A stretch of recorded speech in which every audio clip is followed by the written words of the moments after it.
And we are live. My name is Terry Thompson. I am the host of Unbreakable Stories, along with my co-host Bonnie. Bonnie, how you doing? I'm good. I'm good.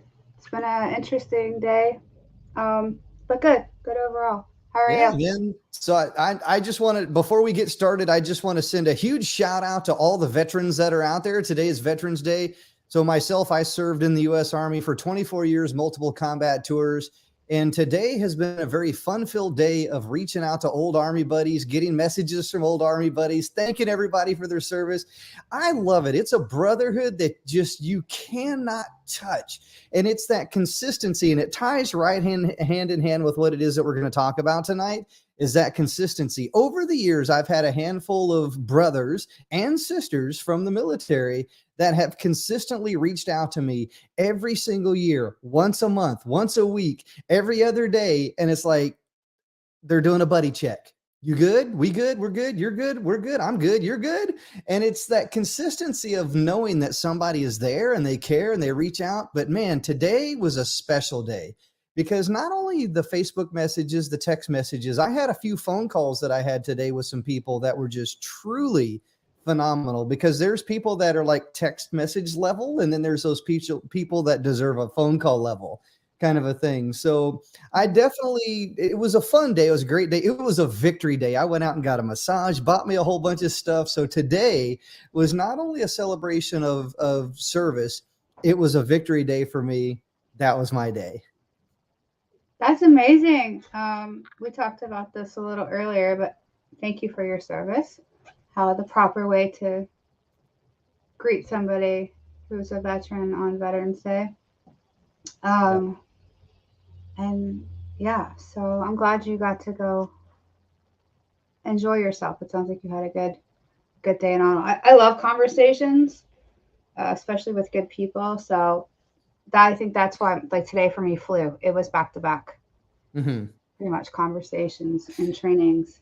Yeah. All the So, interactions. so how do you stay consistent with all the things that you do? Because I know, you're just like me. We've got our hand in so many things. It's like, how do we balance that? How do we stay consistent on the things that are important to us? How do we stay consistent on filtering the things that are not important? Because that's important. That is important. Maintaining consistent filtering versus consistent scheduling. How do you balance the two? That's a great question. Um, so it's been a process of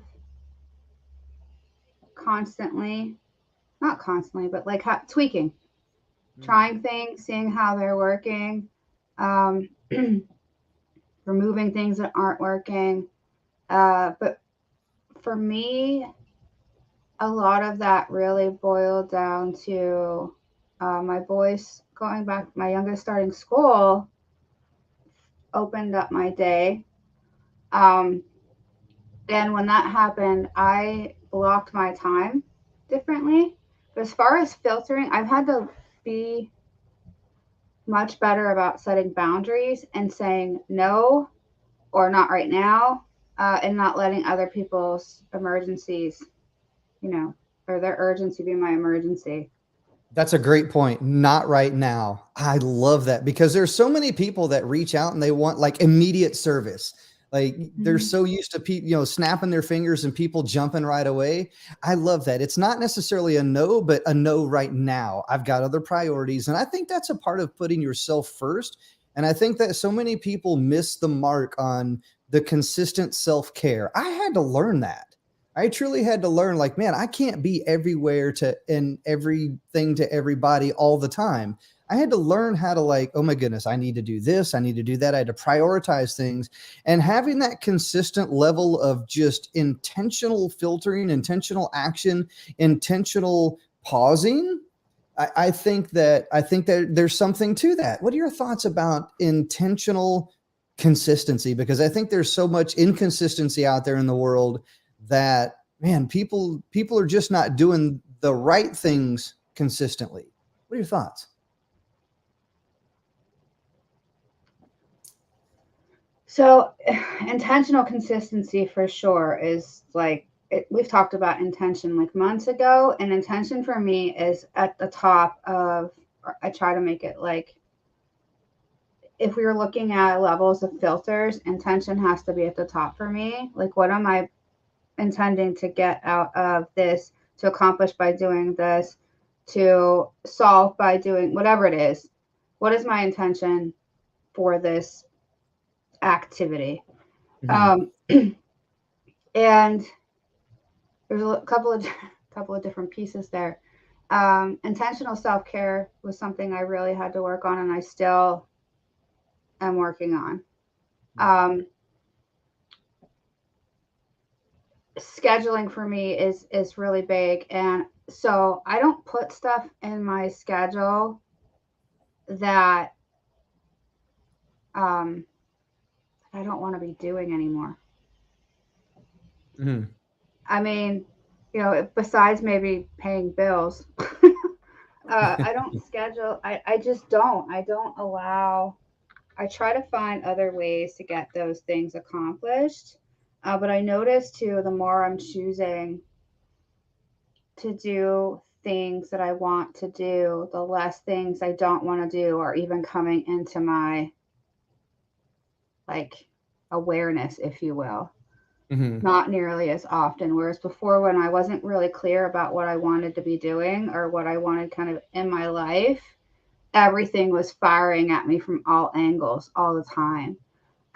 There's still elements to things that I don't enjoy as much as others, but Haley, uh, intentional is like integral for me. Like that's like the top. You know, I would say health is just above that, and then it's intention, because I'm thinking about the fact that I have to go visit a surgeon next week, and it's not like my favorite.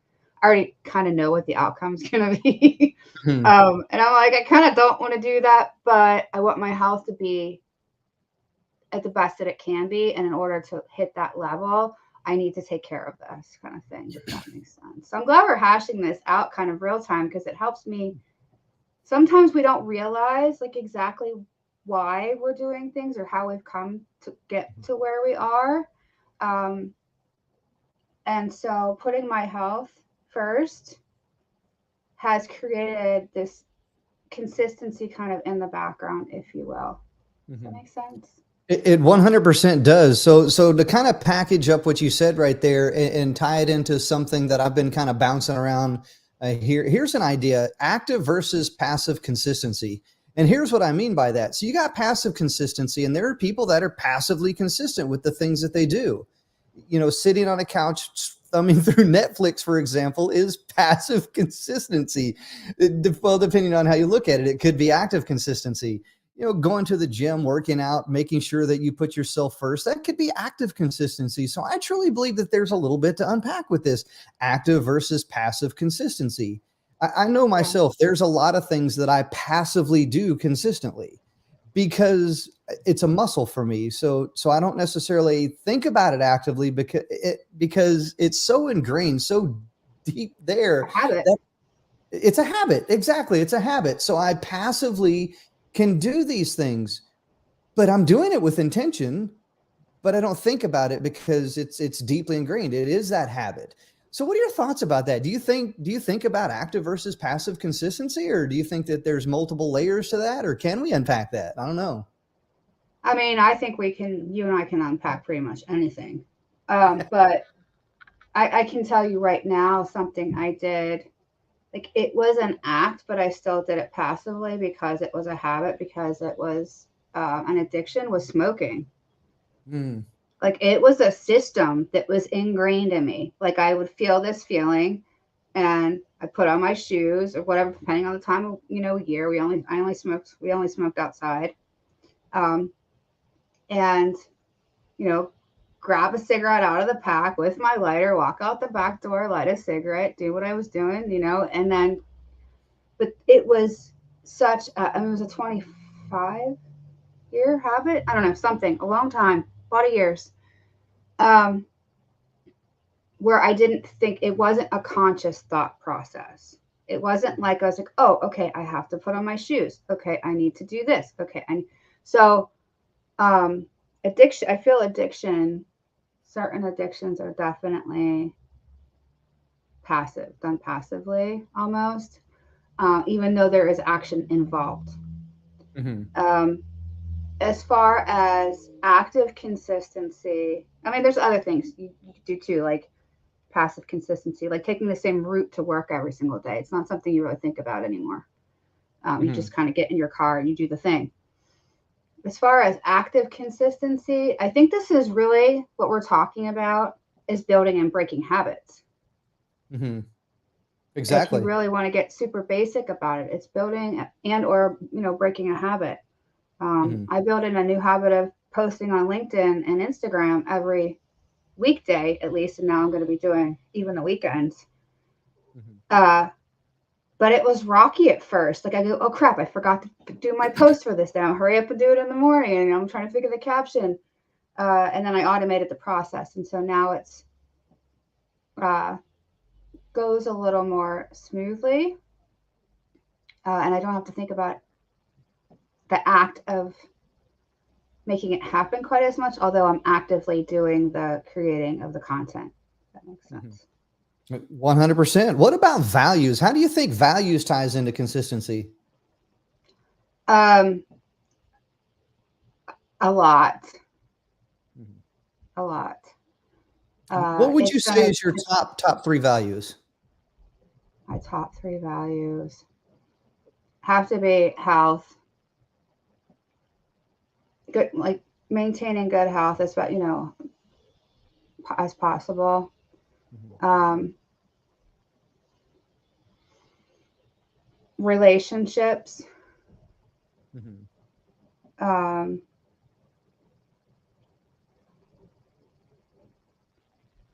not wasting things. Yeah. It's a little bit to think about.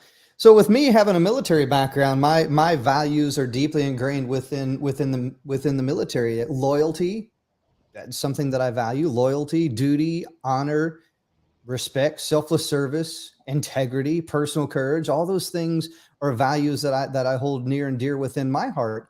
And I truly believe that what you value most, you will consistently take action on. That was the reason why I tied values into consistency, because I truly believe that there's something there with between values and consistency that will allow you to take the action no matter what, because what you value most, you will take action on. And you will consistently do that thing. What do you think about that?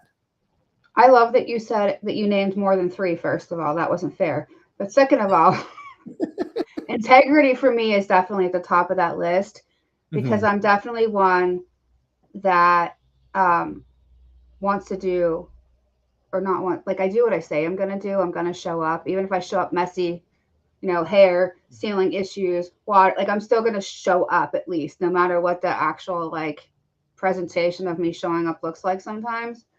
Mhm. Um, but I had to really learn that keeping the word to myself was even more important than the word I was keeping to other people, especially when it comes down to health, which still makes health like at the top. Mhm. So, um, but I definitely am one that kind of beats up on myself if I can't, for some reason, do what I said I was going to do. Yeah. You know, Yeah, what you value most, you will take action on, and that comes down to trust as well too. hmm And that's a big value that I think that a lot of people don't understand, because I think that there's a lot of people that don't trust themselves. yeah, They don't trust themselves, so therefore, whenever they find themselves within a particular situation to where they have to be consistent or they have to show up, there's a level of stress, a level of anxiety, a level of non-trust that's there, that I truly believe that holds people back from being consistent as well too. If you trust the process, and I'll tie that into not only just trusting yourself but trusting the process as well too. And I truly believe that if you trust the process, you will be consistent, because I'm going to tell you right now, there's things that I've taken action on very consistently for a long time, and just no results, but I trust the process. There's things that I'm doing every single day, but I trust the process. So therefore, I'm staying consistent within the actions. It doesn't have to be big actions, even if it's just a tiny action, a little step. And it's like, ooh, I'm moving a Tetris piece here, I'm moving a Tetris piece there, but I'm consistently putting all the pieces of the puzzle to where it's all eventually going to come together. And I think there's so many people looking for results quickly, fast. And it's like, well, I didn't get my result. I give up. I quit. And it's like, dude, it's such a consistent journey that you have no idea. You don't even know where you're going. You don't even know what you're doing. You have like colors to a website and maybe some branding and maybe a slick little, saying or something like that. But people they get discouraged so quickly because they don't trust themselves. They don't trust the process. Then finger pointing starts happening. And man, that's where it really takes on a whole different shape and a whole different level. So I think there's a little bit to that. What are your thoughts? Yeah, I'm not even going to touch the finger pointing thing. I think that's total. Not that you saying it is garbage, but the idea of the blame and shame is garbage. I think if there's a legitimate cause and effect from somebody doing or not doing something, then yes, it would be great for that person to take accountability. But I'm not in control of anybody but myself. Yeah. I'm not going to say I've never blamed anybody for anything because that would be lying. Mm-hmm. But as far as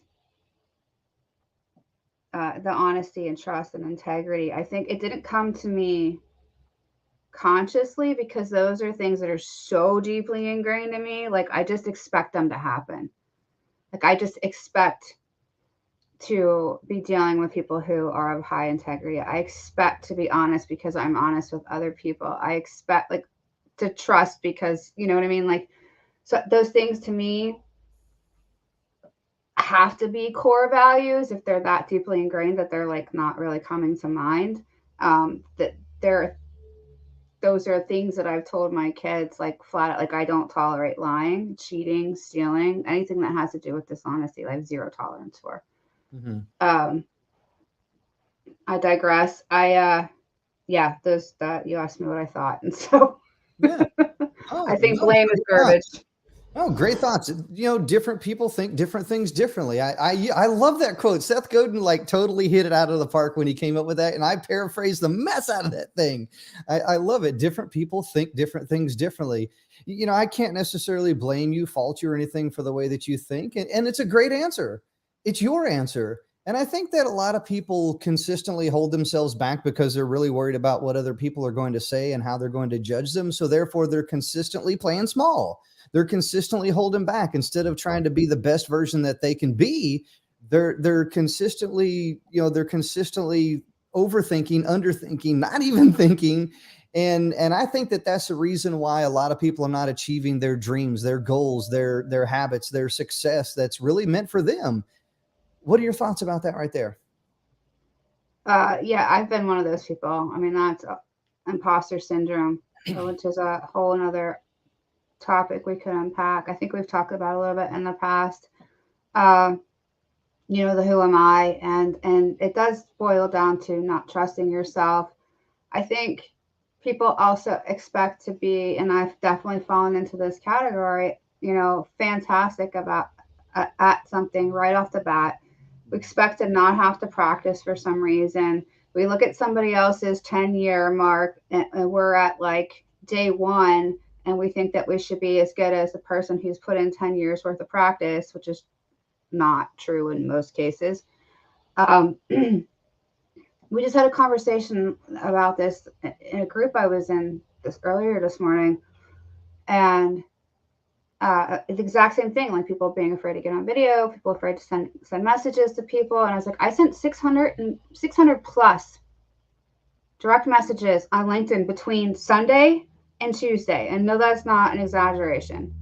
The first few felt really it didn't feel right. And there was a bunch of tweaking within the first 50 to 100 of them I sent. I would change this word, change that word, a little bit here and there. And I was telling people that, because they're like, how did you feel comfortable doing? I was like, I didn't. I just made a decision to feel uncomfortable, do the thing anyways, and then do the thing over and over and over and over again until it was less uncomfortable. Mm-hmm. And then know that when the Yahoo on the other side decided to attack me because he didn't like my message, that like I never had to see this guy again. And if it got really out of control, I could just block him. Like I didn't do anything wrong. My intention was good. But it Mhm. comes down to that consistent practice. Now, if I go another 6 months and don't send another message, I'm probably going to fall out of practice. It's going to feel awkward again. I think people just expect, like you said, instant results, instant good results. You're going to get results, right? You always talk Mhm. about the good, bad, positive, negative. I got Yeah. a lot of positive, a lot of nothing because people didn't answer, and then a couple of guys that were yelling at me, telling me that like I needed to take a hike and all this other stuff. It's just like, Heck yeah. Better I'm better so pack sorry. pack your backpack and take 2 bottles of water. Yeah, like it Yeah. did bother me at first. Like I took it at heart to heart at first. Then I was like, I actually flipped it and made it an opportunity. So, um, but that comes with that consistent practice, like doing something, anything 600 times, except maybe shooting a free throw because I'm not great at basketball. Mhm. Like you should be getting a little bit better at least, Yeah. right? So, Unless you're Shaquille O'Neal. But, that's a whole different story. So, you've heard me talk about this on Clubhouse and a couple of other different places about motivation, inspiration, and commitment. And I truly believe that, if you're committed to the thing, you're going to take action no matter what. You will be consistent within everything. Because I can tell you, man, there's days that I am not motivated, I am not inspired, but I'm committed. And as long as I at least do something, I'm good with that. Like, I call it the bottom line up front. And as long as I achieve my bottom line up front, that most important thing that I can get done that day, and it doesn't have to be this great big thing. I think that so many people, they're like, I'm going to go save the world. And they're not consistent with it because they don't know how to go save the world. Because look, here's the thing. I want you to dream big, but I want you to take bigger action. More importantly, I want you to take action. And that could be different for different people. The action that I take is going to be different than the action that you take. It's going to be different than the action that Peter takes, Alay takes. Different people do different things differently. And the thing is that people can look on the outside and say, oh man, that Bonnie, she is just super motivated, super successful. She's crushing it. But yet they don't really understand the struggle that goes behind the actions, the struggle that goes on when the camera's not on, when Instagram's not popping or whatever the case may be. I struggle with things consistently. I really do. Each and every single day, because there's this constant battle of like, is this the most important thing that I can do right here, right now? And if the answer is no, don't do it. Go do something else, because I also see people consistently moaning, groaning, bitching, griping, complaining, all these different things. And yet, dude, it's your life. You're in control. Take action. And then most importantly, take ownership of the action that you chose, and just be consistent with that. What are your thoughts? so I have 4 children. So yeah, I two that are adults and two that are under 10. And um, yeah, I've had to put boundaries in place. Not had to, I've decided to. I decided to, and then did put certain boundaries in place about the types and the lengths of those exact types of conversations that I tolerate. Um, Including one of them has fallen, my younger ones has fallen into this habit lately. And now the other one is doing it too, a copycat of when I reprimand them for doing XYZ, but so and so did da da da. I'm like, once you name somebody else, my brain, like I tune you out. Like I'm not hearing it. It's like, I'm not talking to you about what so and so did. I talked to so and so about what they did, or I'm going to. I'm talking about your part in this. And you, like you said, you have freedom of choice. You have control over your body. And I know as children, it's harder. They haven't learned. But if they're not being taught now, they're going to carry that into adulthood. Yeah. On top of that, I've got certain adults in my life um, who it used to be constant complaining, bitching, griping, like all of our conversations. How was your, like, I didn't even like saying to this person, how was your day? How was your week? How, because it was just like the whole, I'm like, okay, like get my umbrella. whether it was phone call, text, in person. And I talk about this actually in my coaching program of how over the course of like a year and a half, 2 years, I was actually able to completely shift my relationship with this person, because instead of commiserating with them, I started kind of rebutting. Is that a word? Rebuting? I don't know how It to say that. is. Yeah, Rebutting. so Okay. a rebuttal is like, so if somebody presents something to you and you present a rebuttal, it's like an action against. Yeah, I just didn't know if, thank you. I didn't know if it was rebut or rebutted, whatever it is. I basically would say If you're from something the South, it positive might back. be rebutted. Maybe. You're from Canada, it could be rebuttal. Okay, well, got all laughing over there. Point is because I held very firmly, even when it was a really hard struggle, I made it a point, made a commitment to myself to consistently show up as me and not let this person's behavior shift or shake me, right? And so over the course of time, by consistently responding to this person in a positive manner with positive energy, our whole relationship shifted. And now that doesn't even come into my like awareness anymore. Like I don't get the complaining. So I don't know who's getting it. Maybe they don't do it anymore, but I'm not getting it. It's like, so yeah. I love it. So we have a special guest waiting backstage for us. So we're going to go ahead and bring him on up here very quickly. I'm always excited to hear what Alay has to say. So we have Alay backstage. I'm going to go ahead and bring him on up. Let's hear his thoughts. Alay, welcome to the show. How you doing, man? Good evening. Nice to see you today. Doing well. Thank you very much. I was looking for the sign, and that's why I was all over the place. I love it, man. It is a great topic tonight, actually. I've been listening to you as you were discussing the points, and I think that consistency, comes from your values. And the reason for that is when you have core values, it's often it's built on your experiences, and therefore you don't question who you are as a human, even though your experiences sometimes can change your core values so that you can be even better and consistent in what you feel is important for you. So that's what I think is important here. I love that, Alay. Thank you. Bonnie, do you have any questions for Alay? I'm going to go ahead and bring Peter up. We also have Peter waiting backstage. Nice. So I'm going to go ahead and bring another unbreakable family member up here. Peter, welcome to the show. How you doing tonight, man? Nice to see you. Hello. Just to answer your question, yeah, I love the way you stated that. And I've actually, now that I'm hearing you say it out loud, David Meltzer, one of my, mentors and friends, I remember him now talking about exactly that. When something is in your core and you know your core values, you're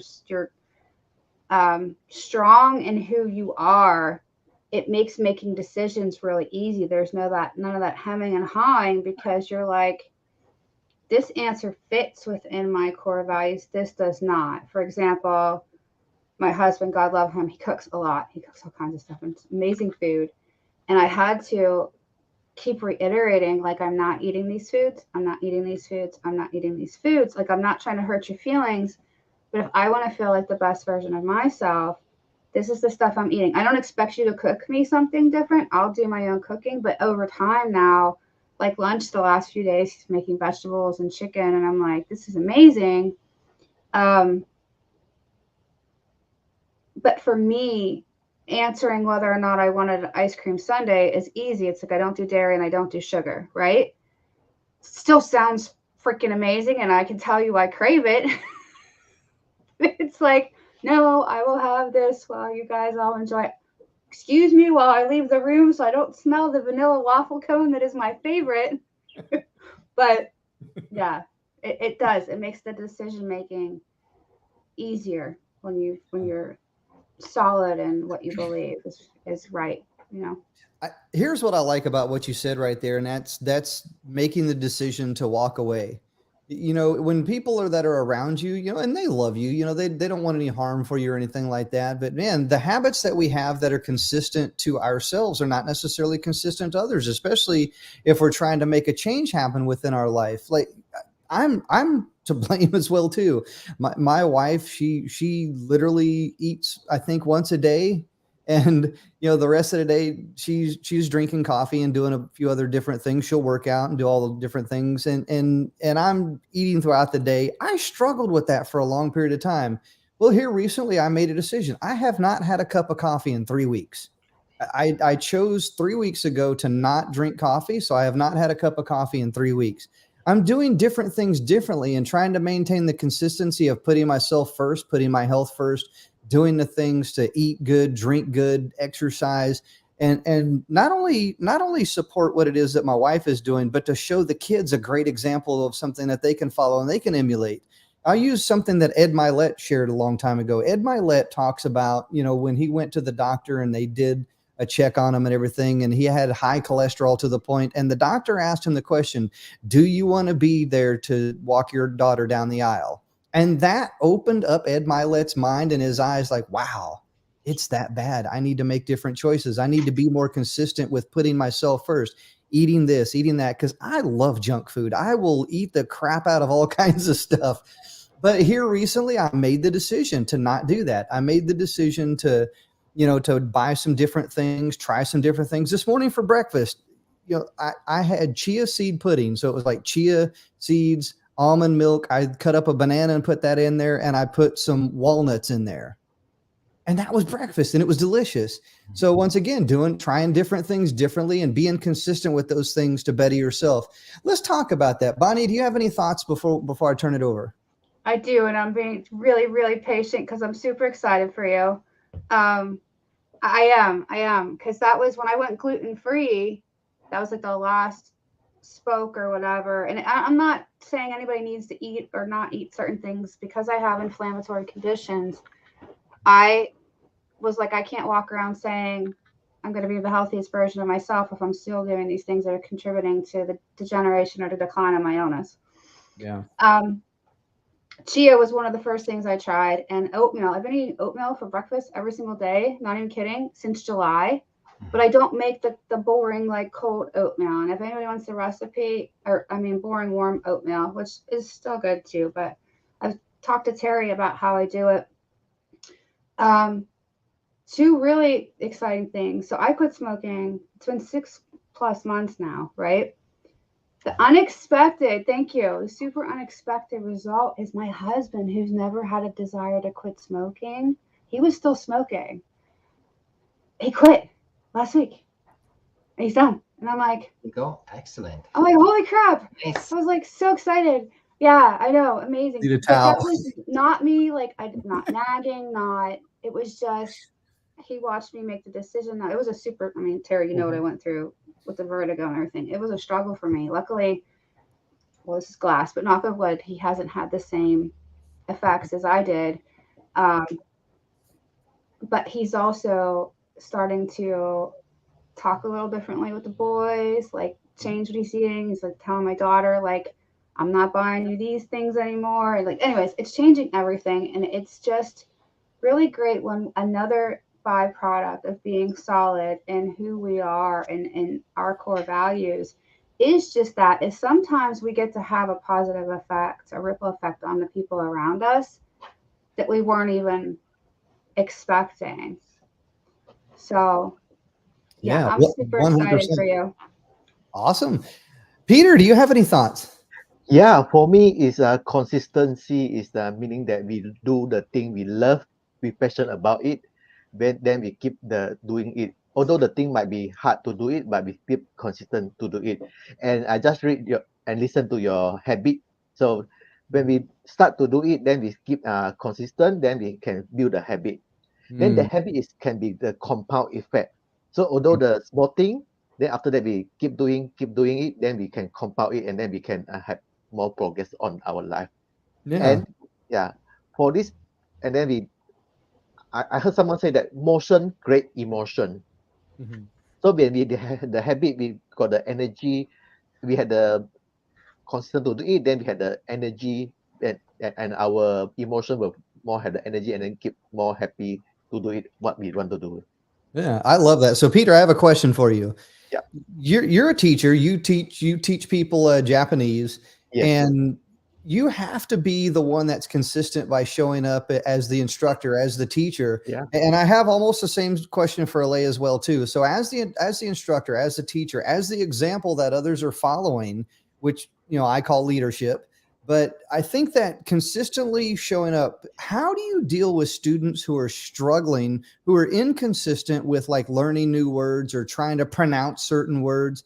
How would you tell a student to be more consistent so that they can improve or get better at either saying words or pronouncing words that they struggle with?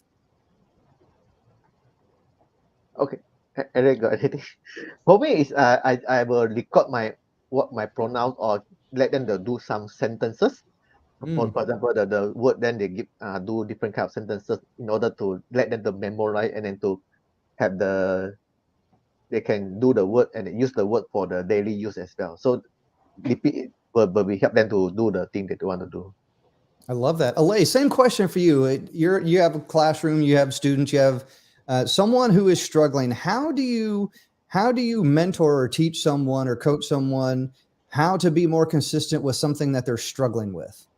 I think the main thing is to make sure that the students or the person feel that to be at peace with the fact that they don't quite get it yet.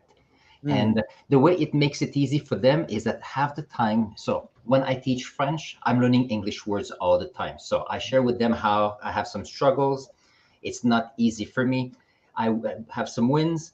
Sometimes it's not very good. So I tell them, give it a try. So I think for me, I try to build confidence to the fact that to be at peace where they are.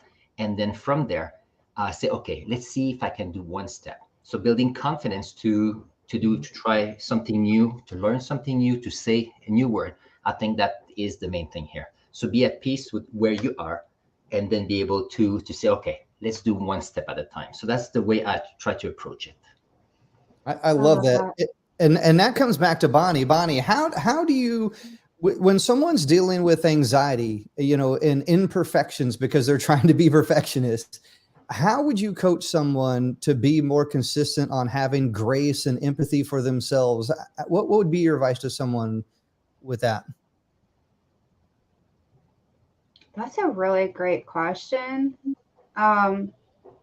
You taught me empathy. I mean, I was going to say, we had a lot of great conversations on that, and you coached me very well to learn how to look at different things differently, to have empathy, to have grace. And I struggled with that immensely. So think back on how you were kind of guiding me, because you did. It was little subtle things. It was like, ooh, yeah, let me boop that in there. Oh, let me boop that in there. And over time, it was like, ooh, there it is. Now I got it. But you were consistent in staying on me, getting in little hints, little things, what are your thoughts?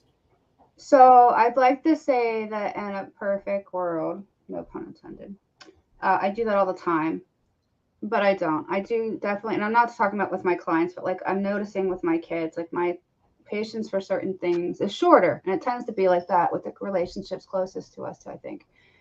So when you said that, I was trying to think, it's very much ingrained in the way I not relate, sorry. The way I talk to people. Yeah. Because I don't ever want to sound condescending in any way, shape, or form. It's better to resonate with someone. Well, people shut down.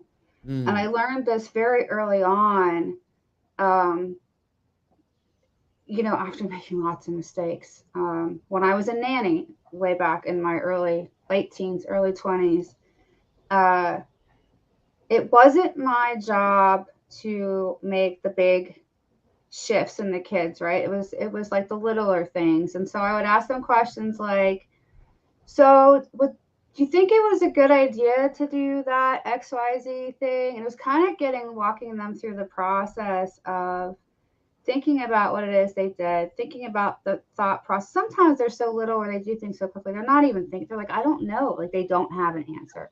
And then would come what would you think it would be like if, or how about if you tried this? Or did you think about doing it this way? Mm-hmm. Versus you should have blah, blah, blah. Or why would you, like, I don't know that I learn that in any like specific way. It just probably had a lot to do with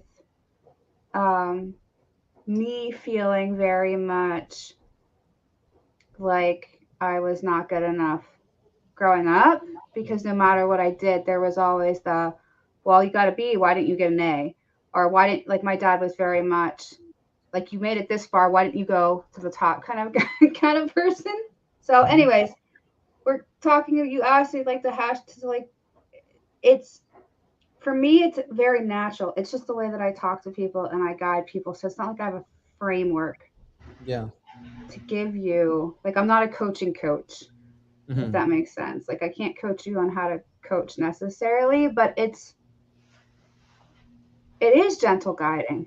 It is asking Yeah. questions, and it is going, well, have you thought about this? Or I mean, you probably, yeah, you're smiling because I was like, well, maybe so and so is just, beginning to learn English, or maybe so and so has never been on a stage before, or I kind of thought this guy sounded like that. And so it wasn't accusing you of having the wrong decision, right?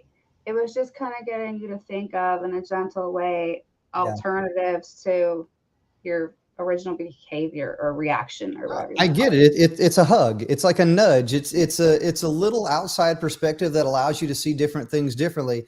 So mistakes happen, and I had to learn that the hard way, because I've made a lot of mistakes within my life, within my career, within my coaching, within my business. I'll tell you, in the last 2 years, I'll share something with you. In the last 2 years, here's a fun little fact that nobody knows about. I've rebuilt my business 5 different times in the last 2 years, for several different reasons, because I want to try to make things better, and I want to improve, and I want to try to do things. So I threw out stuff and it was like, there it is. And it's like, oh my goodness, I'm sitting there reading it. But it's that consistency within improving. I always tell everybody the AAR method. And I truly believe that the AAR method allows you to be consistent in anything that you do. And the AAR method goes like this. You pull out a piece of paper, and at the top of the piece of paper, you write down what went right. Or actually, let me rephrase that. What happened, or what was supposed to happen, and what did happen. Because what was supposed to happen and what did happen oftentimes are two completely different things. So as you're trying to maintain consistent improvements within things, you want to have a process, and I call it the AAR process. So what was supposed to happen? What did happen? Draw a line down the middle of the piece of paper. On the left-hand side, you're going to say what went right. On the right-hand side of the piece of paper, you're going to say what needs improvement. From there, you're focusing on the needs improvement side. You're modifying, tweaking, changing, figuring out and taking action, and you're transferring things over to the what is going right category. And then, until you get everything out of that category, what you do from that point is you put all those things that are going right in your toolkit because they're working. And you revisit. So you consistently revisit those things every 3 months, every 6 months, every 9 months. Bonnie, right now you're looking at your courses and you're revamping them. And I just want to say, first and foremost, I attended your challenge. I loved it. It was fantastic. I mean, just to be a part of that and to see where you were and where you took it during a live challenge, man, that took consistency in looking at it, evaluating it, moving some things over here within Kajabi, moving some things over there within this, doing some different things differently. And it was that consistent. I know that I can be better. I know that I can improve. I'm going to give myself grace. I made mistakes, but you know what? It's the power of what if. And listening to you talk and how you're mentoring kids, it's like, well, hey, did you think about doing that? No, I didn't. That's the reason why I didn't do it. But what if? The power of what if can truly transform, especially a kid, because a kid is easily impressionable. Imagine if you sat there and you condescendingly talked to a kid. Well, why didn't you think of doing that? Well, why didn't you do this? Why did you do that? The why question shuts someone down versus the, ooh, I like that. But what if you did something like this? What if you did something like that? That's the power of mentorship. That's the power of leadership. That's the power of outside perspective, by giving someone who didn't know better the power of what if. What's everybody's thoughts? Yes. I also just wanted to say I reserve any type of critique Um, most of the time, when I'm not half asleep and the kitchen's not a mess, I reserve it for things that really matter, right? I'm not running around chasing after my kids, nagging them about I made those mistakes with my older kids where I was on top of them and, put up your shoes. Why didn't you do this? Why did you do that? Why didn't you put this in there that way? It belongs in there this way. Like I was just a mess. And I learned from that and to do better, like you said. And now I really do reserve, I think long and hard for the most part of like, is this something that even needs to be addressed? Like most of the time, the answer is no. Yeah. Is it important? Does it matter? Will it matter 6 months from now? That's a great point, by the way. Elaine, what are your thoughts? Do you have any additional thoughts on what we've been talking about? Yeah, I was trying to see if I was listening to what Bonnie was saying, and that's true that, so if you take, I've been teaching for 20 plus years, and when I started teaching, what we're doing was much more being there and being teacher focused, telling the students what was guiding them to what was better for them. And then after that, maybe 10 years ago, then the questioning came more where I felt more comfortable. And I said, okay, what if this happened? What if this happened? And students were participating quite a bit. But I realized that in the last few years, I don't know if it's because of the COVID that just finished or how mindset changed. But right now, it's often I'm there for them and I'm telling them, when you're ready, I'm going to be there for you. And there's a shift over time. And it's interesting to see. And I'm not quite sure if it is society, social media, the way parents parent their kids. But there's little changes here and there. They're subtle, but it's interesting. Mm-hmm. Yeah. I agree with that. And 20 years is a generation. Mm-hmm. Like that's a big part of why my older kid, because I've got 20-year-old kids and I've got 2 that are under 10. There's an 11-year gap. A lot changes in 11 years, not just in us as people, but in society. I remember when I had Jay, he's 9.5 now. I'm like, where did all these baby gadgets come from?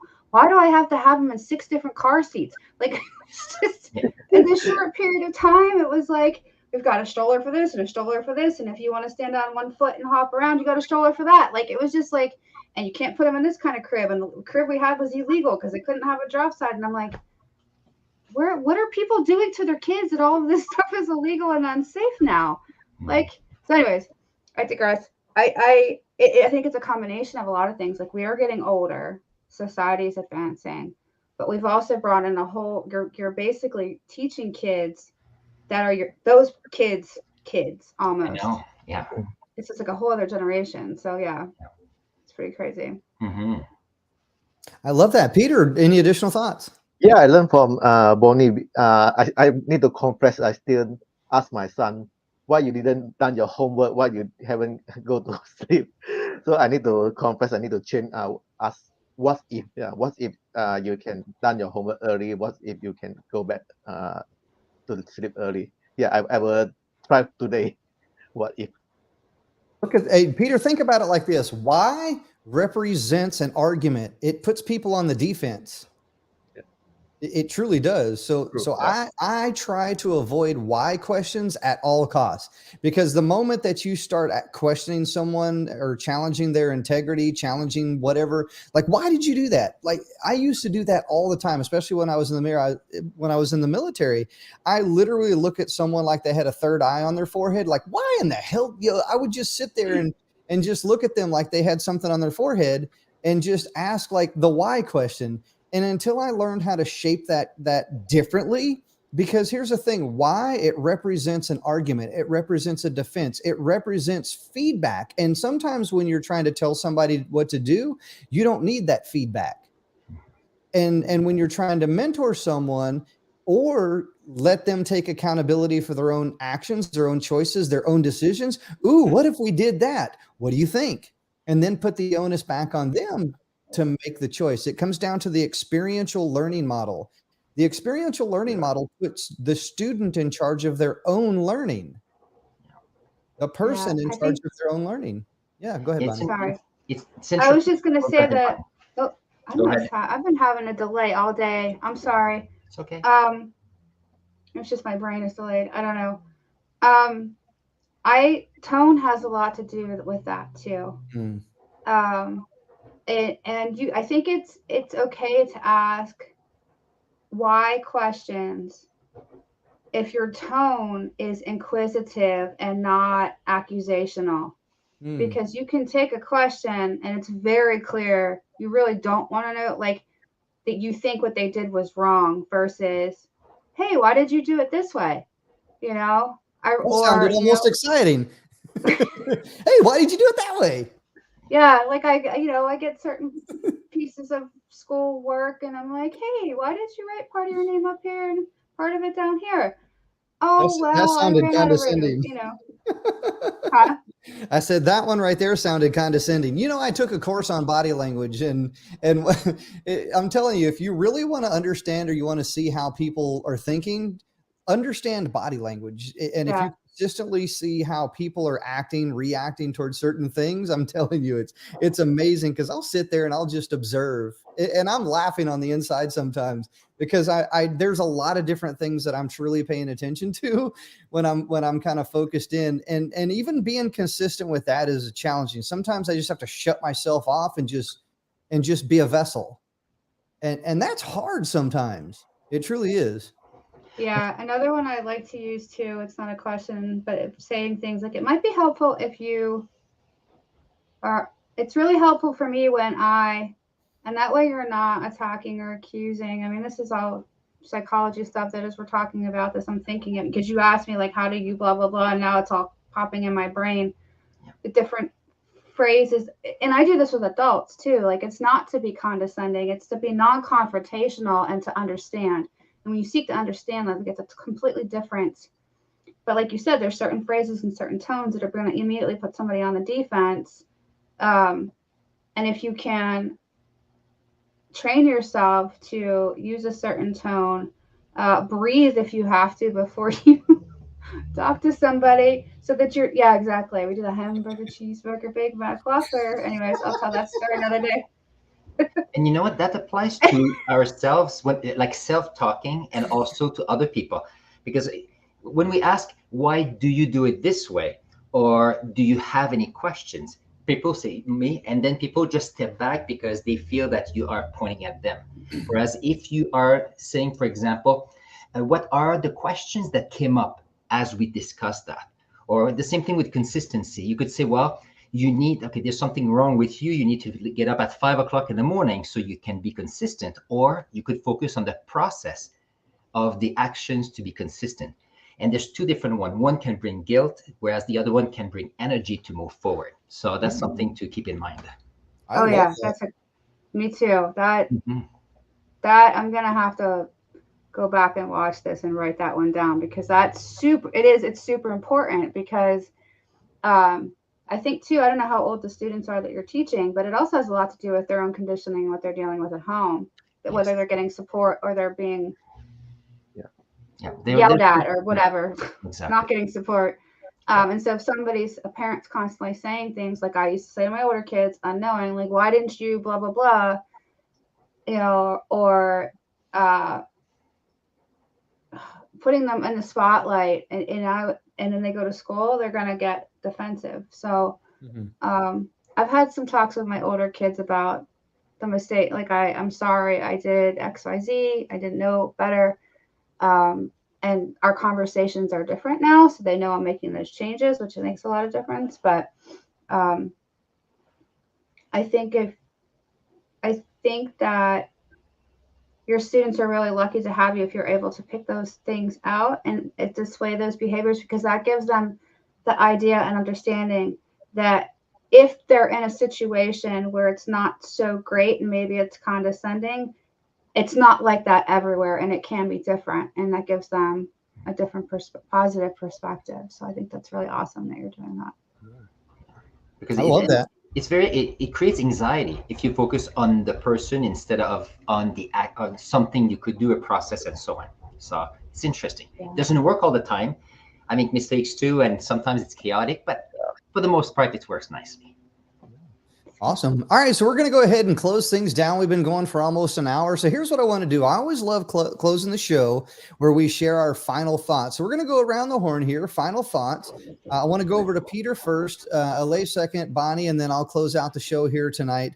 So we've been talking about consistency, and, you know, it's a part of the Evan Carmichael Movement Makers Challenge. So Evan Carmichael challenged us to create a 10-minute video talking about the topic. And this month, the topic is consistency, and to do a collaboration, 3 collaboration videos with fellow movement makers, post them in the Discord. And then at the end of the month, we're going to go live on Clubhouse talking about the actual topic here, consistency. So tonight, that's exactly what this was. This was a movement maker session talking about consistency. And man, I've had a truly powerful, truly powerful conversations today leading up to this one right here. And I just want to say thank you before we go into closing thoughts. I just want to say thank you to each and everybody that has joined us, either watching and watching the replay. Peter, Alay, Bonnie, thank you very much. So let's go into final thoughts. We'll go over to Peter first. Peter, what are your final thoughts about how we can be more consistent? So my final thought is we need to have a community like the movement maker to keep us the consistent to move on. Then ABC, always be consistent. Thank you. I love that. Alay, over to you. Thank you, Peter. I would say that to be consistent, you need to figure out what process you like. If your process is to have tea in the morning or no coffee because you prefer to have something else, the idea is if you set up a process, even if it's tiny, one step at a time will lead you forward. Thank you, Terry. I love that. Thank you very much. Bonnie, over to you. Final thoughts. Yeah, I love what the ABC was great, and the setting up basically a routine, your process is fantastic advice. I'm going to say give things enough time to settle in before you decide to completely change things, start changing things, because that's going to affect how consistent you are. But also don't be afraid to change something if it's not working. Like I'm not saying quit going to the gym, but maybe, try different exercises at the gym, or decide to work out at home if the gym isn't the right scene for you, or whatever the case. But don't quit the goal if you need to change up the way you're getting to the goal. I have a really quick, perfect example. Part of me quitting smoking, I was concerned about gaining weight and basically replacing one bad habit. I don't mean a little bit. I'm talking like a lot of weight. And I find myself the last few weeks, I'm in a knee brace and I'm watching the scale slowly creep up. And what I realize is because I'm not consistently walking right now, because I can't, I have to now decrease the amount of calories I'm eating if I don't. And this isn't like a vanity thing. This is purely for health reasons, like diabetes, heart disease, all that stuff runs in my family. And so for now, while I cannot be consistent with walking, I need to be more consistent with the healthy foods that I'm putting in my body, and, the number of them at the same time, if you will. So yeah, but that's only temporary, because when I'm able to get back up and walk the 15,000 plus steps that I was, again, I can then tweak what I'm eating as well. So I hope that was helpful as an example. I love that, Bonnie. Thank you so much. So before we go, before I share my final thoughts, I just want to bring everybody's attention. The link that's on the screen, unbreakablestories.com/share. It would mean so much to us if you printed this out right here. So if you go to our website, unbreakablestories.com/share, you can print this out. Bonnie made this right here. And it's a truly amazing way to show your support for the things that we're doing here at Unbreakable Stories. So all you got to do is print this out, share it on social media using the hashtag #MyUnbreakableStory. We'll see it. We will reshare that back out on our social media. We'll post it on our website and bring some visibility back to you. And that's one great way in which you can show your support to us, and we'll show our support back to you. Super simple, super easy. It would mean a lot to us. Look, here's the thing. We've heard some truly phenomenal comments from Bonnie, from Peter, from Alay here tonight about consistency. And I'm here to tell you that it's tough. It's hard to wake up every single day and consistently take action on the things that you sometimes don't want to do. You're like, man, I don't want to do this. I don't feel like it. all these different things. We even mentioned that earlier. It's like, it's an emotion, it's a feeling, it's a thought. But the moment that you have that thought, you're going to quit, you're going to give up. It's like, and it takes a fraction of a second to really get that into your head. And you're like, man, your consistency is broken right then and there. And it's hard. It takes work to be consistent each and every single day. But when you put processes, you put procedures, you put frameworks in place, you put habits in place. Look, I'm here to tell you, I will never wish for more goals or dreams or hopes or all these different things. For me, I am striving for better habits, and I want to take consistent action every single day to achieve better habits, improved habits. I'm modifying and tweaking and changing those habits, playing around with them. But I want better habits, and that's what I want for each and every single one of you. Because look, I'm telling you, if you rely on motivation, if you rely on inspiration, you will not be consistent, because there will be days you don't feel like it. There will be days you wake up in a lot of pain. There will be days that life takes over. Bonnie has this great quote. It's like, don't let life get in the way of living. And I mean that. Don't let life get in the way of living, because if you let life get in the way of living, it will also get in the way of your consistency. And I truly mean that. There's days where I'm in a lot of pain, and I'm curled up like in a fetal position in the next room right over here on the other side of me on a bean bag with no lights on, no sound, no nothing. And I'm struggling. And those days are really hard. But you know what? I didn't quit. I didn't give up. It's a pause. That's all that it is. It's a pause. It's a short pause, because there's 24 hours within a day for you to achieve anything that you want to. Don't be afraid to just take a pause, to take a break. And then, you know what? 20 minutes later, you get back after it. I think that we've established, some mindset things within life that, no, well, I must be working from the time that I get up to the time that I go to bed. And there it is. I used to do that, and I used to struggle with that. My health was bad. My fitness was bad. I couldn't do all the things that I wanted to do because I was overwhelmed. I was overworked. I was stressed out. I was consistent with overwhelming myself. I was consistent with doing all these things. Once again, it goes back to what we talked about here tonight. What you value most, you will consistently take action on. But what do you value most? If you value Netflix, you're going to have a pretty buff thumb channel flipping. But if you value your health and your fitness and your family and your business and all these other things that are really probably more important than half the negativity that's going on, or if not all the negativity that's going on out there, you will start to consistently get different results. We also talked about complaining, moaning, groaning, and all these things about why me? Why am I not? We even talked about why tonight, but so many people sit back and wonder why they're not doing anything. And it's because you're not consistently taking the action that is going to get you one step closer to your goals, one step closer to your dreams. You see, I can't just do the starman. In the military, a starman is when you jump up in the air and you put your arms and your legs out in like a star, and then you land on your feet. It's like starman 1, starman 2, that right there is doing everything all at once. You can't be everywhere all the time. But you know what? You can be right where you are consistently every single day and do something. So that's my challenge for you here tonight, is to do something. What is it that you're going to do? Take a look at that. Take a deep dive look at that and ask yourself, is this the most important thing? Bonnie mentioned that. Is this the most important thing? Does this matter? If it doesn't matter, scrap it. I call it the bottom line up front, and I usually create my bottom line up front the night before. So when I wake up in the morning, I know what that most important thing is. I know what my bottom line up front is that I'm going to take action on. And I consistently do that. I filter everything else out and focus on that bottom line up front.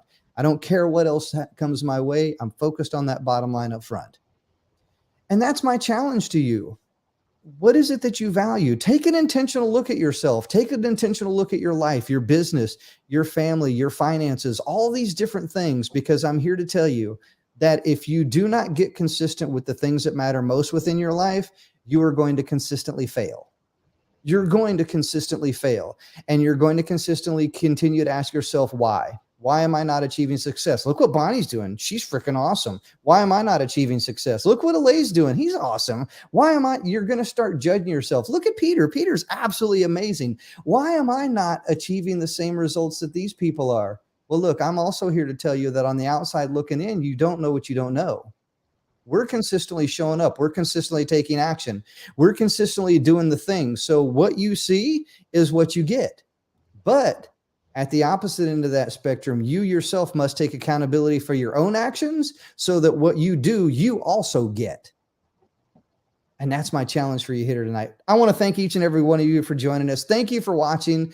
My name is Terry Thompson. I'm the host of Unbreakable Stories, along with my co-host Bonnie and our amazing family, Peter Alay. Thank you for joining us here. We will see you guys next time in the next episode. Until then, continue taking action, be consistent with it, and head on over to our website, unbreakablestories.com, and print this thing out right here. I'm telling you, go print this out. Go over there and show your support. I mean it. I love you guys, man. We're going to have the after party here very shortly. Stand by. And man, thank you so much for watching.